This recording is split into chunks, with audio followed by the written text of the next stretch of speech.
अच्छा बताओ, आपके आसपास के क्षेत्र में मनुष्यों के हॉस्पिटल ज्यादा हैं या पशुओं के हॉस्पिटल ज्यादा हैं? मनुष्य के ज्यादा है, पशुओं के नहीं है। क्यों भाई? ज्यादा इसीलिए तो है कि मनुष्य ज्यादा बीमार पड़ता है। जितने हॉस्पिटल है सब में एकदम भीड़ लगी हुई है, नो बेड, बेड खाली नहीं है वहां। मनुष्य बीमार होता है इसलिए मनुष्यों के हॉस्पिटल है, पशु पक्षी बीमार नहीं होते। क्यों नहीं होते पशु पक्षी बीमार? क्योंकि पशु पक्षी को यह अकल है कि क्या खाना चाहिए, क्या पीना चाहिए, और मनुष्य अपनी प्रकृति के विपरीत खा पी करके बीमार पड़ता है। आज हमारा आहार भ्रष्ट होता चला जा रहा है। बिल्ली को भी अकल है कि मुझे क्या खाना चाहिए, कुत्ते को अकल है कि मुझे क्या खाना चाहिए। आप एक प्रैक्टिकल करना, 2 कटोरी लेना, एक कटोरी में दूध रखना, एक में चाय रखना और बिल्ली को लेके आना। बताओ बच्चों, बिल्ली दूध पिएगी या चाय पिएगी? स्वास्थ्य के लिए दूध अच्छा है या चाय अच्छी है?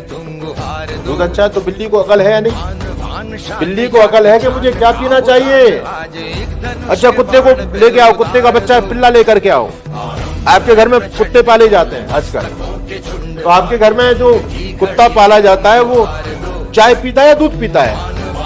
दूध पीता है। उसको भी अकल है, दूध पीना चाहिए। लेकिन हम लोग क्या पीते हैं, चाय या दूध? चाय पी रहे हैं। बुद्धि किसमें अच्छी?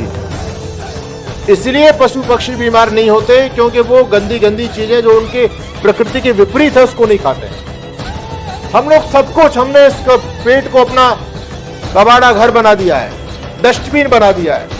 ऐसी गंदी गंदी चीजें हम इसमें खा रहे हैं और उससे हमारा चरित्र बर्बाद हो रहा है।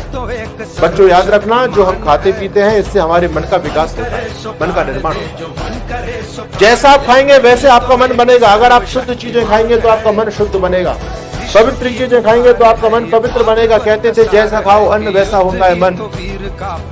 हमारे आहार पर हमारे विचार डिपेंड होते हैं, हमारे विचार निर्भर होते हैं। अगर हमारा आहार अच्छा है तो हमारे विचार भी अच्छे होंगे, और यदि हमारा आहार बिगड़ चुका है तो हमारे विचार निश्चित रूप से बिगड़ेंगे ही। पुराने पूर्वज लोगों को देखो, वो कितने पवित्र होते थे, कितने धर्मात्मा होते थे। वो किसी की बेईमानी का एक पैसा भी नहीं चाहा करते थे। वो गंदी संदी चीजें नहीं खाते थे। वो ईश्वर भक्त होते थे, बहुत ईमानदार होते थे, देशभक्त हुआ करते थे। हमारे देश में माँ बहन बेटियों की पूजा होती थी, उनका सम्मान किया जाता था। लेकिन आज के हालात आप बहुत अच्छी तरह से जानते हैं। पूरे अखबार भरे पड़े हैं, टेलीविजन को देखो, मोबाइल पर देखो, ऐसी खबरें आ रही है कि शर्म भी शर्मा जाती है। क्या हो गया मेरे देश को? लोगों का आहार बिगड़ गया तो लोगों को विचार बिगड़, और विचार बिगड़ने का दुष्परिणाम ये, कोई चोरी कर रहा है, कोई व्यभिचार कर रहा है, कोई लूटपाट करता है, कोई किसी को मार रहा है। ये सारा का सारा आहार भ्रष्ट होने का दुष्परिणाम।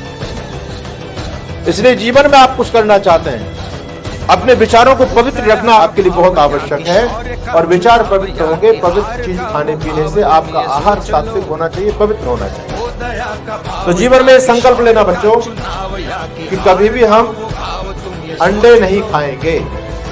आजकल इतना ज्यादा आहार हमारा भ्रष्ट हो गया। मैं स्कूलों में जाता हूं तो लगभग 80% बच्चे ये एक्सेप्ट करते हैं कि हम अंडे खाते हैं। इतनी गंदी चीज हम खा रहे हैं, इतनी गंदी चीज, और वो गंदगी तो है ही।